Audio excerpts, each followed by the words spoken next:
Kinshasa, Lubumbashi, Matadi, Goma, Mbandaka, Bukavu, Kisangani, Mbuji-Mayi, Kenge. iWeb, l'information pour vous et avec vous En toute objectivité, à vous la parole. iWeb. 2023 sera l'année de tous les enjeux, de toutes les attentes et même de tous les espoirs. Mesdames et messieurs, il faudra savoir s'y préparer. Et bien aussi, il est pareil pour le parti politique qui sont en souterrain et qui sont en train de se préparer en vue des élections présidentielles et même législatives de 2023 qui sont programmées le 20 décembre de cette année. Mesdames et messieurs, bienvenue à votre magazine Top 15 qui reçoit dans ce nouveau numéro M. Eli Luboya, communicateur de l'UDPS, parti au pouvoir, à qui je dis bonjour. Bonjour monsieur le journaliste. Meilleurs vœux, bonne et heureuse année 2023. Merci, pareillement. Je pose cette question presque à tous les acteurs politiques et je la repose à vous, je vous le repose justement.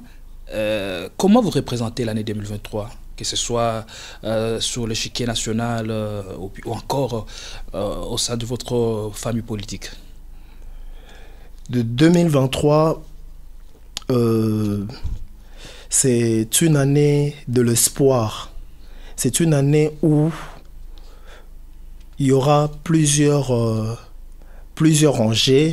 Il y aura plusieurs enjeux à l'heure, particulièrement la réalisation des élections et surtout j'aimerais bien parler de nos frères et sœurs qui sont à l'est du pays, qui souffrent encore de ces fléaux de l'insécurité dont nous sommes de cœur avec nos frères et sœurs, et je pense bien que le truc va passer.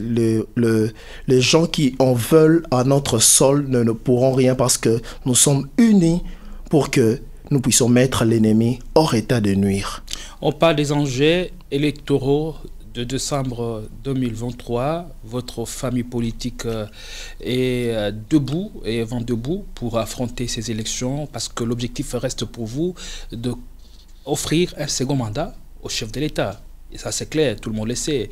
Et vous y travaillez à nuit et jour. La question c'est de savoir qu'est-ce qui pourrait être bien différent pour Félix Tshisekedi en 2023 par rapport à 2018. La différence que nous allons en fait décrire ici, présent, par rapport à l'année 2018, par rapport à notre chef de l'État, et 2023. 2018, le président n'avait pas un bilan à présenter. Il n'avait pas un bilan. Il voulait que le peuple puisse lui faire confiance, afin qu'il puisse réellement travailler dans la vision du peuple d'abord, du projet où il avait accès dans le 20 grandes lignes de ces projets qu'il avait plus exigés. Par rapport à 2023, ça sera l'année où nous devons présenter les bilans. Nous devons maintenant faire un état de lieu par rapport à tout ce qu'on a fait pendant les 5 ans. Nous allons dire voilà ce qu'on a fait, voilà là où on a réussi, voilà là où c'était difficile, voilà ce que nous n'avons pas pu faire. Voilà ce que nous allons réellement continuer à faire par rapport au second mandat. Vous pensez en allant sur ce terrain, il sera difficile au chef de l'État de se faire réélire quand on sait que le bilan de ces 5 dernières années a été jugé négatif largement par l'opposition et même par certains compatriotes? Est-ce que vous pensez, vous, que sur ce terrain-là, il vous sera difficile de sortir avec les arguments nécessaires? Dire que le bilan a été négatif, cela relève d'une mauvaise foi. Car ici, aujourd'hui au pays, beaucoup de choses ont été faites. Malgré que tout n'a pas été fait, mais nous avons fait beaucoup de choses. Beaucoup de choses. Le Congo, c'est un pays continent. À un certain moment, nous serons en face. C'est normal que l'opposition puisse dire que nous n'avons rien fait.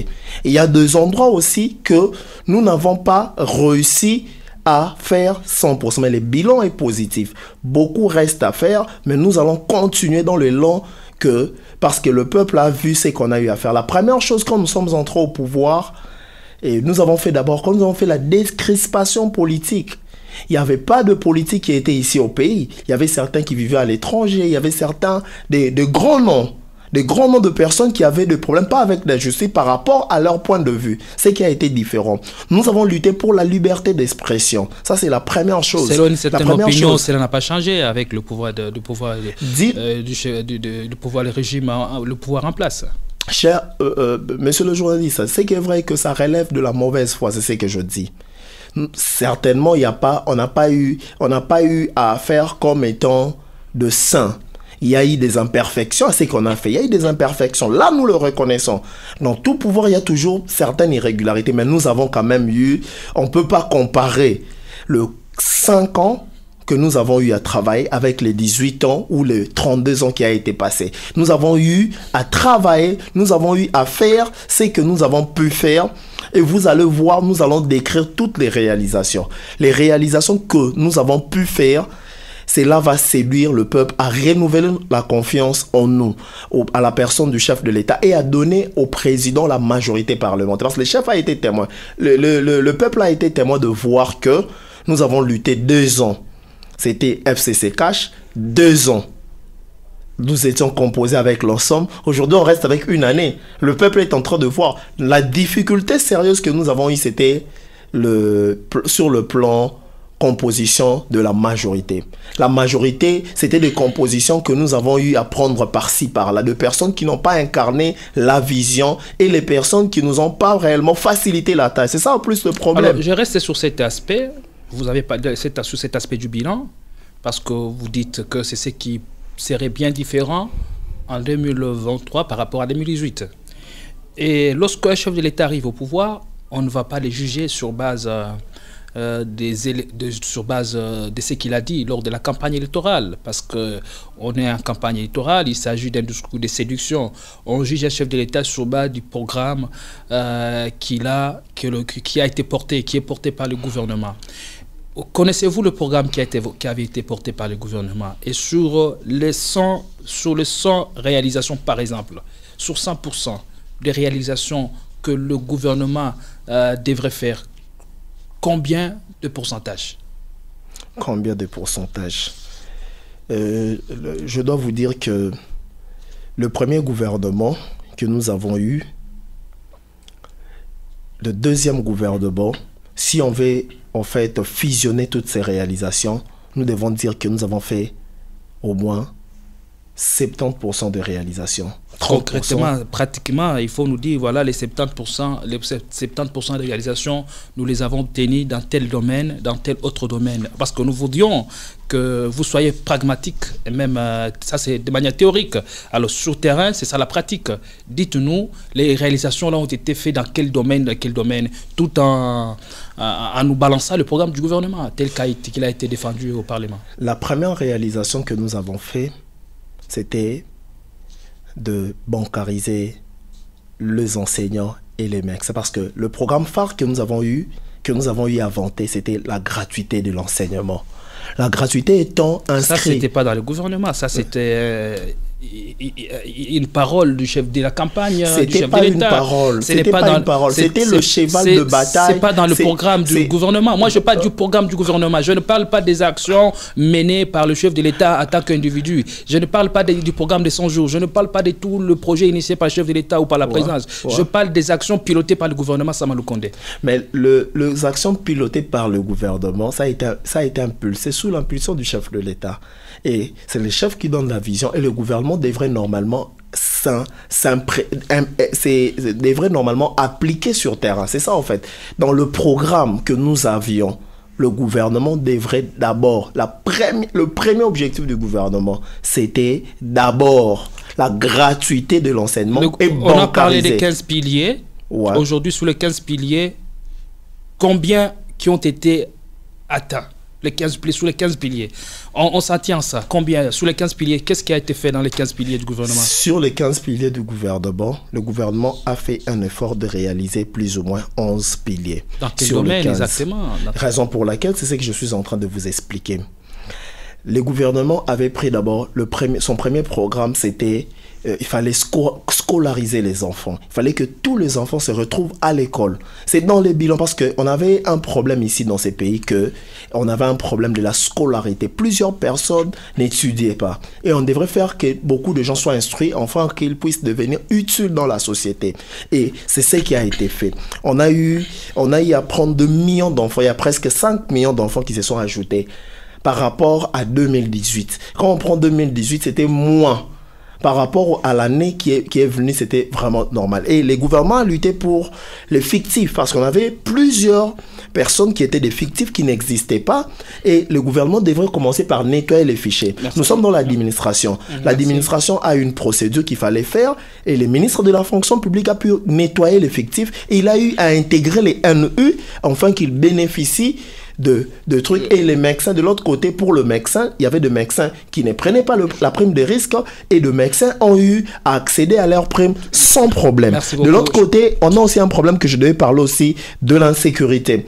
On a eu sensiblement à l'est du pays à essayer un peu à réduire la désolation. Ce n'est pas que ça n'existe plus, ça continue, mais ça n'est pas comme ça a été auparavant. On a compris. Je crois que lorsqu'on parle du bilan, il faudra juste prendre plus de temps car il y a beaucoup de choses à démontrer. Wow. Kamere, Jean-Pierre Bemba, Moïse Katumbi et tous les autres acteurs politiques qui sont de l'Union sacrée sont devenus trop encombrants pour le pouvoir ou bien pour M. Félix Tshisekedi qui cherche à se débarrasser d'eux, avec et sur qui compte s'appuyer le chef de l'État en 2023 pour sa réélection. En politique, vous avez cité le nom de 3 leaders. En politique, les alliances ne sont pas des moindres. Les alliances se font et se défont.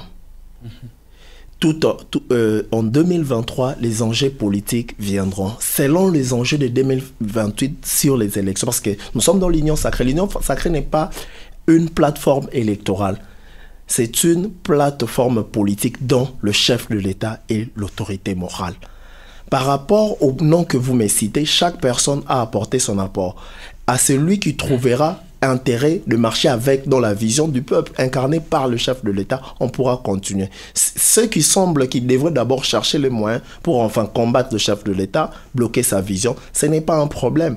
On sera là aux élections, nous allons démontrer le peuple est mature, le peuple va choisir, le peuple pourra faire un meilleur choix et ce sera le choix de la continuité. Par rapport à ce qu'il a déjà vu, ce qui a été fait, ce qui sera avec nous allons continuer. En politique, on peut pas se réveiller un 4 matin, on se dit mais comment il a commencé à dire telle chose. En politique, on se prépare en tout et pour tout. Merci et nous préparons à avoir une majorité parlementaire. C'est ça notre cheval de bataille. Le besoin et les enjeux diffèrent selon chaque espace géographique. Lorsque vous prenez les enjeux et les besoins de ceux qui sont à l'est et à l'ouest, il y a une nette différence. Alors, pourriez-vous avoir l'amabilité de nous citer au moins les attentes des populations de l'Est et celle de l'Ouest, celle du Nord ou encore celle du Sud? À l'Est, les gens s'attendent d'abord à la sécurité. La sécurité est le cheval de bataille. À l'Est, ce que les gens veulent, c'est la sécurité. Et raison pour laquelle, par le souci, le chef a été ému du souci, il a fait un effort de décréter l'état de siège. L'état de siège a été décrété dans les provinces qui avaient trop l'insécurité comme le Nord Kivu et la province de Ituri. Et à l'Ouest? À l'Ouest, le besoin sérieux, c'est l'électricité et plus la scolarité. Et par rapport à ça, on s'est battu sur la scolarité, l'électricité d'ici là déjà. Il y a d'autres choses, d'autres barrages. Est-ce que vous maîtrisez cet état de choses pour amener de l'impulsion et de l'émergence dans toutes les zones ou encore dans toutes les provinces du pays? Ça, c'est une autre question. Peut-être que nous allons la poser dans une autre mission beaucoup plus élaborée. Il est évident que tout n'a pas été parfait sous le régime de M. Félix Tshisekedi. Il y a eu aussi des ratés. Vous venez de le reconnaître certainement, tout n'a pas été aussi parfait. Et alors, quelles sont, citez-nous, seulement 2 faiblesses de la gouvernance tshisekedienne et qu'est-ce que vous pouvez proposer pour éviter d'éventuels dégâts à l'avenir? La faiblesse est que nous acceptons tout le monde. Nous avons accepté tout le monde. C'est par rapport à ça, certains n'étaient pas aussi sincères envers nous.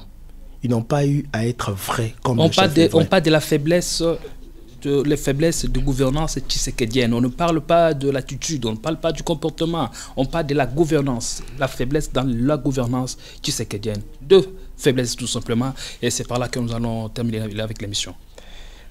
Parmi peut-être ces faiblesses, nous devons peut-être citer que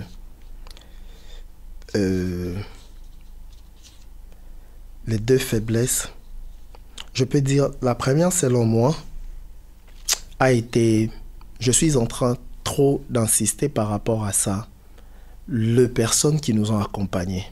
Ça il ne s'agit pas de la gouvernance. Ceux-là n'ont pas eu plus à nous aider à réussir. Et raison pour laquelle aujourd'hui... Et si on parle de la gouvernance tshisekedienne, ces gens-là ont incarné certaines faiblesses.